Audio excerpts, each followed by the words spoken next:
Peuple de la Terre, bonsoir. Nous sommes aujourd'hui le 11 mars 2024. Voici les développements sur les événements galactiques actuels ayant un impact sur l'avenir de la Terre en tant que civilisation planétaire, et je suis ravie de vous accueillir pour ce 21e épisode de Star Nation News. Fédération Galactique des Mondes.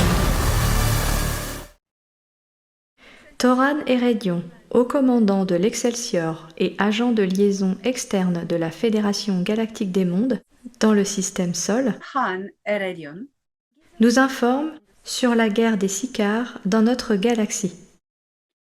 Il rapporte que les 8 secteurs de la galaxie Nataru ont rejoint la contre-offensive rebelle contre l'Empire Sicar. Les Sicars sont toujours à la recherche d'alliés puissants, mais sachez-le, personne n'a encore répondu à leur appel. Les forces opposées en présence sont trop puissantes et dissuasives, puisque 3 grandes forces galactiques se sont alliées contre eux, l'Alliance Galactique, les Neguma Gnomopo et l'Empire Anar.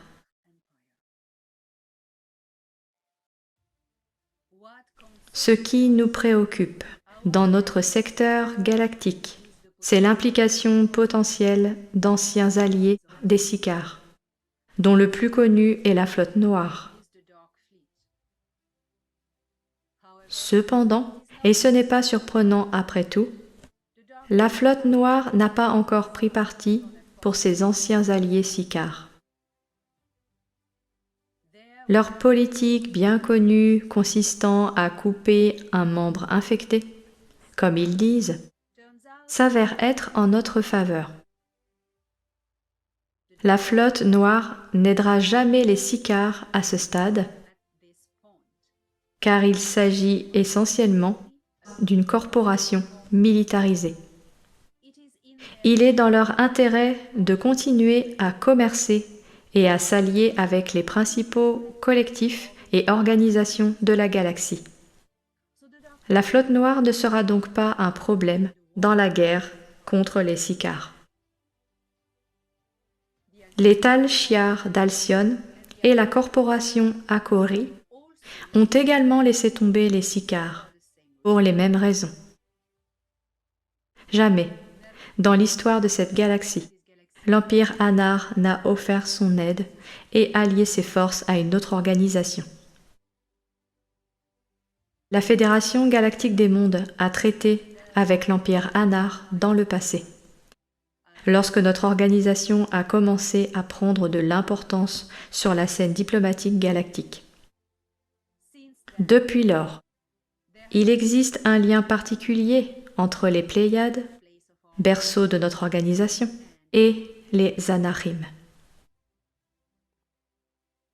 Je tiens à vous rappeler que la Fédération Galactique des Mondes a été créée après les guerres d'Orion pour construire une armée à l'échelle galactique, capable de prévenir de nouvelles tragédies et d'œuvrer pour le maintien de l'équilibre et de la justice. Nous avons bon espoir que ce conflit ne dure pas très longtemps. Je ne peux pas le dire à l'échelle linéaire de Terra, mais à l'échelle galactique, il sera bientôt terminé.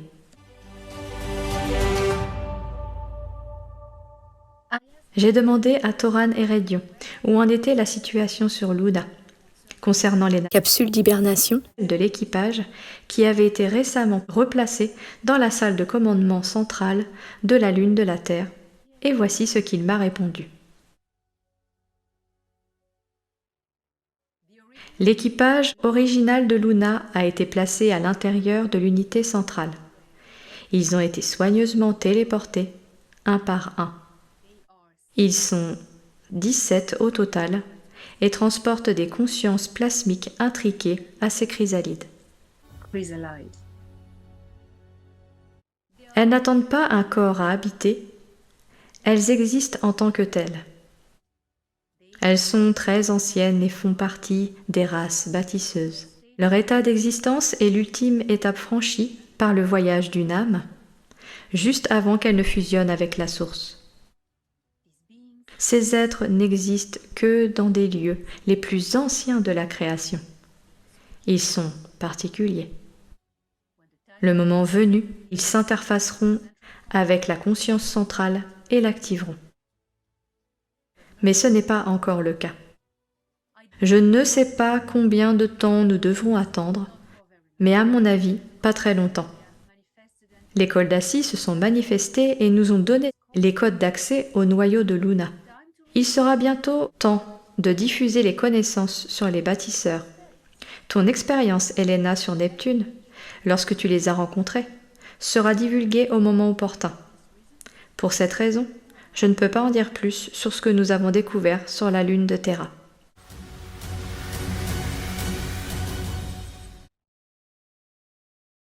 Jetons maintenant un coup d'œil à un endroit dont nous n'avons pas reçu de nouvelles depuis un certain temps et qui fait l'objet de nombreux mystères. Many mysteries.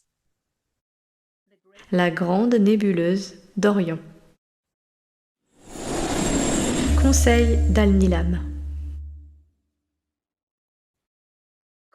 Le conseiller Anax, du siège du conseil d'Al-Nilam sur la planète Zagara, a accepté de répondre à mes questions concernant les actualités dans la zone d'Orion, et plus particulièrement concernant toute nouvelle découverte dans la nébuleuse M42.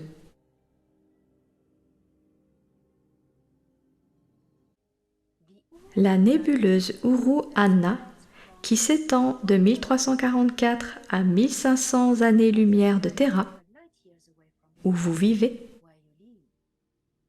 est une éjection géante de gaz provenant d'une étoile supermassive primitive. Cette explosion a créé un vortex très rare qui permet l'intrication temporelle. De jeunes systèmes stellaires se sont formés naturellement à partir de ce milieu gigantesque, mais des modifications artificielles ont été effectuées par les Nebu et Ban dans le passé. Par exemple, la Kaaba, que vous appelez l'amas du trapèze, et qui se trouve près du point central de la nébuleuse, génère une gamme de radiations lumineuses que vous appelez lumière ultraviolette sur Terra. Ces émissions de lumière ultraviolette ont repoussé les gaz, perturbant la formation de nouveaux systèmes stellaires à l'intérieur de la nébuleuse. Les Nebu se sont mêlés des lois de la nature, sans aucune éthique. La lumière ultraviolette était une opération d'ingénierie des Nebu. Ces races ont prospéré grâce à la lumière ultraviolette. Ce que nous avons trouvé à l'intérieur de l'amas maintenant déserté, ce sont probablement et notamment des paires binaires de planètes gazeuses artificielles, un nombre considérable d'entre elles. Ces dernières, ou celles-ci, étaient des installations artificielles, comme je vous l'ai déjà expliqué. Le conseil d'Al-Nilam a maintenant récupéré la propriété de cette zone pour la restauration de son patrimoine naturel et la réparation de tout ce qui a été perturbé. Bien sûr, le vortex en son centre est une zone neutre, mais le Conseil en protège l'accès par mesure de sécurité. Les scientifiques Anahim, qui travaillent avec nous, ont mis l'accent sur la sécurité de cet important vortex. Sans oublier les encouragements de la Fédération galactique des mondes dans cette tâche et ce devoir. Une guerre fait rage dans cette galaxie contre un vieil ennemi, les Sicars.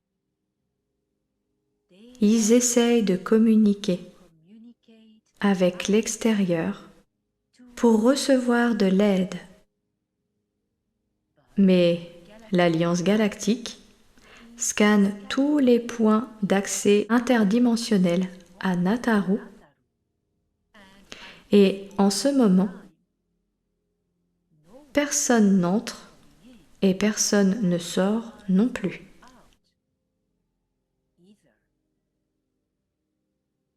C'est très strict.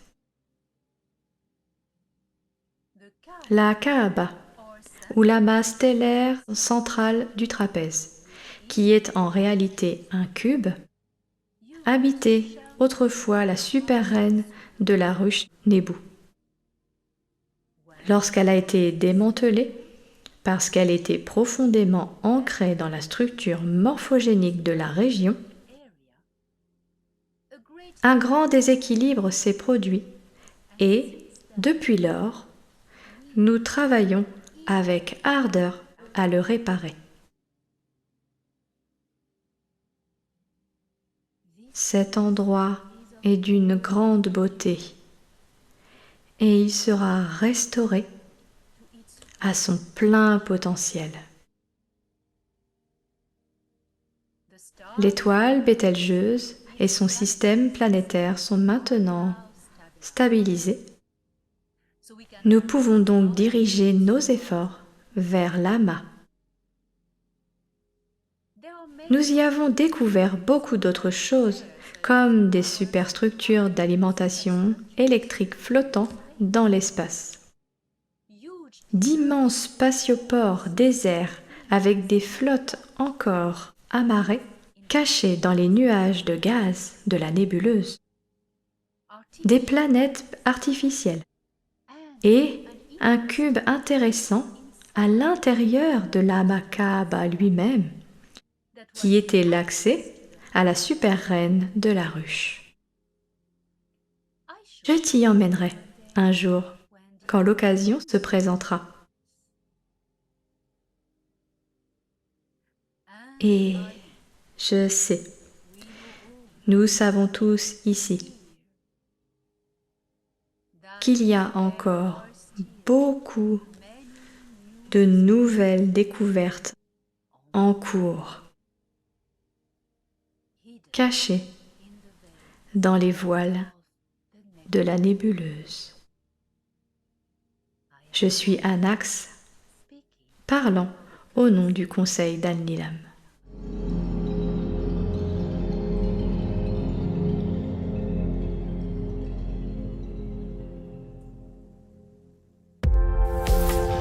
Un mot de l'émissaire. Eh bien, quelle nouvelle fascinante nous avons reçue du conseiller Anax de la nébuleuse d'Orion et les nouvelles découvertes qu'ils ont fait entre-temps, alors que nous sommes tous occupés à suivre l'attaque de Stémis IV et la guerre, le développement de la rébellion contre l'Empire Sicard dans toute la galaxie. Pendant ce temps, le conseil d'Al-Nilam était occupé à travailler avec les scientifiques Anar et la Fédération galactique des mondes. Eh bien, la faction détachée là-bas explorait ce que les Nébus avaient laissé derrière eux et la nébuleuse. Personne n'avait pu aller dans cette nébuleuse depuis longtemps, depuis les guerres d'Orion. C'est donc très intéressant pour tout le monde de pouvoir maintenant y aller librement, et la zone est sécurisée, particulièrement le portail, comme Anax l'expliquait. Le portail est un accès à travers la superstructure du réseau, au temps. C'est un portail temporel, donc celui qui le possède a le pouvoir de changer les lignes temporelles. C'est pourquoi les Nébus ont toujours été un ennemi très puissant jusqu'à ce qu'ils soient infectés de l'intérieur. Comme nous l'avons vu dans les années 2021 et 2022, avec les actions étonnantes du haut commandant et haut officier des sciences Denethor. Mais il s'agit là d'une autre histoire. Quant à ce qui se passe dans Luna, c'est tout à fait extraordinaire. Je rappelle que Luna, la lune de la Terre, ne sera pas déplacée de là où elle est. Elle restera telle qu'elle est, bien sûr. Ils sont conscients que ce serait une chose stupide à faire, mais personne ne contrôle la situation. Les personnes qui contrôlent sont les membres de l'équipage dans les capsules d'hibernation, et ils se réveilleront quand le moment sera venu d'activer la puissance centrale et le moteur central de la Lune, qui est une superstructure animée que Thoran a décrite comme un astrolabe, avec différents anneaux, des anneaux translucides. Et Thoran m'a montré ce visuel que j'ai reconstitué avec les outils que j'ai pu trouver, comme mes outils d'artiste et mes compétences. Donc, c'est une chose très pratique. Eh bien, ça me fait penser aux arches, ce qui est très intéressant. Donc, avec ce processus d'avoir un équipage en stase et qui va attendre de se réveiller et d'activer les commandes des arches, et maintenant nous avons la Lune. La Lune est en fait comme une arche quand on y pense. C'est exactement la même chose. Et elle va s'activer pour libérer des connaissances qui seront très instructives.